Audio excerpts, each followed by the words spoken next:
السلام عليكم ورحمة الله وبركاته. ازيكم عاملين ايه؟ يا رب تكونوا بخير. معاكم أميرة أبو زيد. لو أول مرة تشرفوني في قناتي يا ريت ما تنسوش سبسكرايب للقناة وتفعلوا لي زر الجرس على الكل عشان يوصلكم مني كل الفيديوهات الجديدة، ولايك وشير الفيديو لو عجبكم وكومنت حلو كده منكم. معايا هنا حلة على النار زي ما انتم شايفين كده، وهحط فيها معلقة كبيرة من السمن البلدي. وبعد السمنة لما بتسخن كويس جدا معايا هنا حبايتين من البطاطس، قشرتهم وقطعتهم وغسلتهم وعملت البطاطس بتاعتي مكعبات صغيرة زي ما انتم شايفين كده. انا هعمل الكمية دي كلها على الحشو ده على صينيتين. تمام، انت تقدري تعملي صينية واحدة وبربع فرخة واحد، هنعمل مع بعض احلى وصفة. معايا هنا لو هنعمل صينية واحدة هيبقى حبة بطاطس واحدة وربع فرخة واحدة، وهنعمل مع بعض صينية جميلة جدا. البطاطس من الخضار اللي كله بيحبه، يعني اطفال كبار صغار، كل الاجيال بتحب البطاطس، لا تختلف عنها حد، يعني كل الاراء متفقه عليها. تقدري تضيفي اي نوع خضار انت بتحبيه. انا هنا حبيت ان انا اضيف البطاطس لان هي هتزود لك كميه. طبعا احنا كلنا عارفين ان الفراخ ما شاء الله اللهم بارك عماله تزيد كده لحد ما بقت طالعه علينا طاحه السحاب. معايا هنا بقى كنت عايزه اعمل لاولادي اكله حلوه النهارده الجمعة، فمش عارفة اعمل لهم ايه، فلقيت عندي نص فرخة. طب النص فرخة دي يا أميرة جات لي فكرة كده ان انا اعملها بخضار بحيث ان هي تزود لي الكمية اللي انا هعمل بيها ويكفي غدا اليومين. فولادي طبعا في خضار ما بيحبوه زي الكوسة وحاجات زي كده، وانا حبيت ان انا اعمل حاجة يتفق عليها اراء الجميع. فحبيت اعمل حبيت اضيف ان هي البطاطس. زي ما انتم شايفين هنا انا بعد ما حطيت السمنة وشوحت البطاطس، نزلت هنا بنص فرخة. زي ما قلت لكم انا هعمل صينيتين. بعد ما حطيت الفراخ والبطاطس نزلت هنا بثلاث حبات من البصل. والبصل انا بحب اضربه في الكبة علشان المبشرة بتخلي البصل ناعم قوي وبتخليه تنزل كل المية اللي موجودة فيه، وبعد كده هي بتتبخر المية. لكن كده انا هستفاد من البصل لما بيكون خشن شوية بيدي تسكيرة للأكلة اللي احنا بنعملها.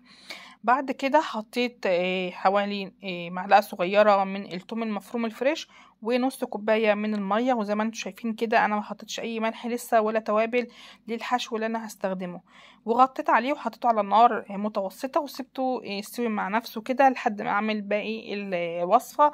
معايا هنا معلقة او معلقتين كبار مليانين من السمنة البلدي، وحطيت عليهم شوية من الزيت وسبتهم يسخنوا. بعد كده بنزل بالدقيق. انا حطيت هنا 6 معالق من الدقيق مليانين، وهبدأ اشوح الدقيق ده وهعمل البشاميل. طبعا البشاميل محتاج ان انا اقلب باستمرار علشان طبعا ما يكلكعش معايا. هبدأ هنا اقلب الدقيق باستمرار لحد ما اشم ريحة الدقيق كده تظهر، هنزل عليه باللبن. تمام، ولو عندك شوربة تقدر تضيفي شوربة ولبن، مفيش اي مشكلة خالص. شايفين كده هنا عملنا الحشو بتاعنا وسيبناه يستوي. هنبدأ نعمل مع بعض البشاميل. خلاص كده انا هضيف اللبن وهقلب باستمرار. بسم الله الرحمن الرحيم. طبعا واحنا بنعمل كل حاجة لازم نسمي. انا يعني الحمد لله كل ما بحط حاجة بقول بسم الله الرحمن الرحيم.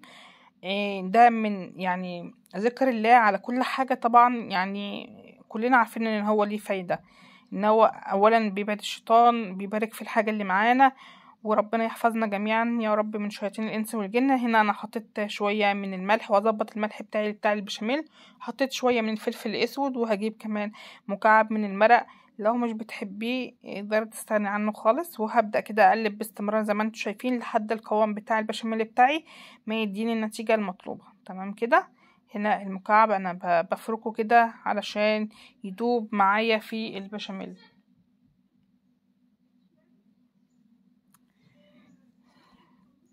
اثناء البشاميل لما بيتعمل انا هنا مولعه على ميه وبغلي المكرونه بتاعتي. انا هنا كنت جبت كيس مكرونه، كيس كيلو، وسلقته. بيكون السلق بتاعه ما بيكونش مستوي قوي علشان هو لسه هيدخل الفرن وهيكمل سوا. يعني انا عايزه المكرونه بتاعتي تكون الدنتي، تكون مش مستويه قوي علشان لسه هتدخل الفرن وبعدين هتستوي معايا. تمام كده البشاميل بتاعي خلاص القوام ده المطلوب، هسيبه بس يغلي معايا، وهبدأ هنا اعمل باقي اجهز باقي كل الوصفة بقى. احنا زي ما قلنا جهزنا الحشو وجهزنا البشاميل والمكرونة بتسلق معايا. خلاص كده، خلاص هنا معايا البطاطس والفراخ استوت.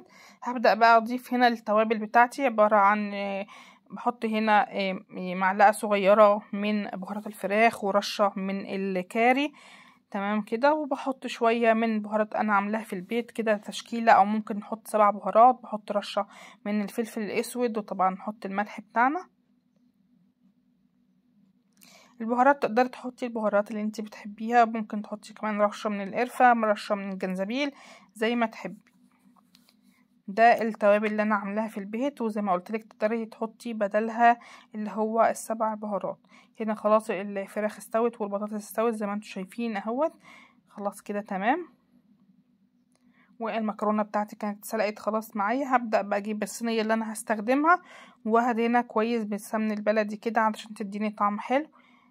تمام، بجيب بقى شويه من البشاميل وبحطهم كده في ارضيه البايركس او الصينيه اللي انا هستخدمها، وادخلها الفرن. الفرن معايا يكون والي على درجه حراره 220. بجيب بقى المكرونه واحطها طبقه من المكرونه كده. انا هنا سلقه مكرونه سباكيتي زي ما انتم شايفين، بقول لكم ان هي المكرونه مش مستويه قوي. احط كمان شويه من البشاميل علشان يربط لي المكرونه بالشكل ده.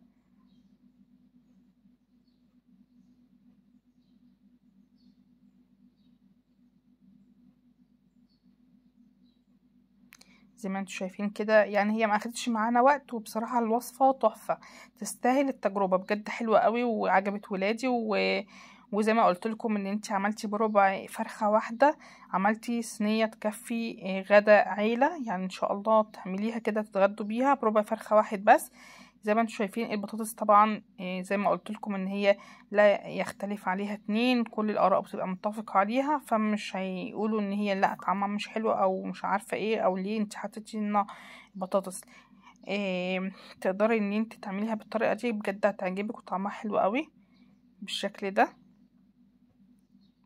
ببدأ كده اوزع الحشو بتاعي زي ما انتم شايفين، والباقي طبعا انا هسيبه اللي هعمل الصينيات تانية علشان برضو يبقى غدا اليومين، غدا النهاردة وغدا ان شاء الله لبكرة.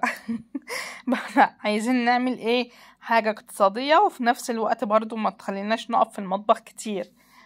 تمام كده، يعني احنا وقفنا النهارده يبقى بكره ما فيش وقوف في المطبخ. زي ما انتم شايفين كده، ده بقى ايه الحشو ده هعمل بيه الصينيه التانية. هبدا هنا بقى اجيب باقي المكرونه وهغطي بيها الحشو زي ما انتم شايفين.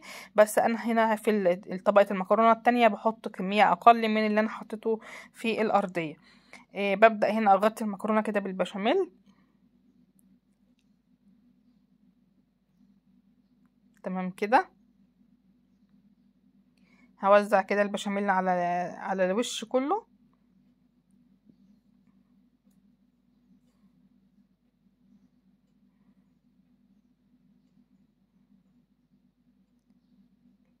تمام، هنبدأ بقى نحط شوية من الجبن، ميكس جبن عندك تحطيه، اي نوع جبنة انت بتحبيه متوفر عندك تحطيه. لو مش عندك جبن او مش حابة تحطي، ممكن تحطي بس شوية او قطعة سمنة كده فوق على الوش عشان اللون الوش يبقى حلو، وبعدين تدخليه الفرن وتاخد لون معاكي من تحت ومن فوق. يبقى كده الصينية بتاعتنا جاهزة. لكن انا هنا هحط شوية من ميكس جبن. الميكس ده انا بجيبه اللي هي الشيدر، ببشرها عندي في البيت، رومي ببشرها عندي في البيت. بجيب قطع، ما بحبش اجيب بصراحة الاكياس المبشورة دي، لان انا بشوفهم بيبقوا يشيلوا الاطراف بتاع الجبنة الرومي، دي اللي بيبشروها، يعني الحاجات اللي مش بتتاكل بيبشروها. تمام كده، انا هنا بوزع الجبنة بالشكل ده ودخلتها الفرن على درجة حرارة 220 لحد ما احمرت من فوق ومن تحت، وهنشوفها مع بعض كده. هنقول بسم الله ما شاء الله، اللهم بارك، وبألف هنا وشفا. شايفين الجمال ده؟ يعني الصينية بتتكلم عن نفسها. شايفين بربع فرخة عملت صينية نجريسكو او صينية مكرونة بالبشاميل، بس اختراع يا كوتش بجد حلوة قوي.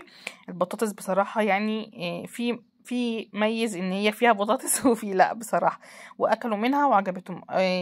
يعني في حد قال لي يا ماما انت فيها بطاطس، قلت لهم اه. قال ليه فيها حاجه؟ قالوا لي لا ما فيهاش حاجه، يعني هي حلوه عجبتنا، يعني جميله ما شاء الله، يعني حلوه وعجبتهم. وتعتبر زي ما قلت لكم ان هي اقتصاديه الى حد ما.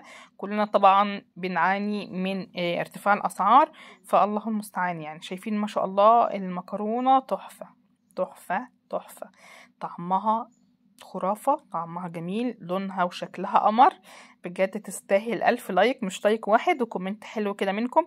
ودي الصينية التانية زي ما انتم شايفين اهيت برضو استوت معايا، انا دخلتهم الاتنين مع بعض في الفرن. وان شاء الله بقى لما نيجي نتغدى بيها بكرة هكون ادخلها في الميكروويف وتتسخن. وكده انا عملت بنص فرخة غدا اليومين، يعني اتغدينا بربع فرخة واحد بس. يلا خليكي شطورة كده وجربي الوصفة، شايفين الجمال والحلاوة، بجد حلوة قوي. ان شاء الله هتجربوها وتقولي رأيكم. ويا رب كده. يعني عملت كمان طبق سلطة خضراء، بجد بيبقى طعمها حلو مع المكرونة بالبشاميل، ايا كان بقى لحمة مفرومة او نجرسكو او هي بتبقى حلوة. وخضار ونشويات وبروتين في الغدا النهاردة. يا رب الوصفة تكون عجبتكم، ويا ريت كومنت حلو منكم كده، واللي جربها يقول لي رأيه فيها. شايفين ما شاء الله اللهم بارك، بجد تحفة تحفة. ايه الحلاوة دي، ايه العظمة دي. هستنى ارائكم وكومنتاتكم ان شاء الله، ويا ريت تجربوها وتقولي رأيكم. وان شاء الله هنعمل وصفات اقتصادية وهتعجبكم بإذن الله. كانت معاكم أميرة أبو زيد، اشوفكم على خير في وصفة جديدة، وباي باي.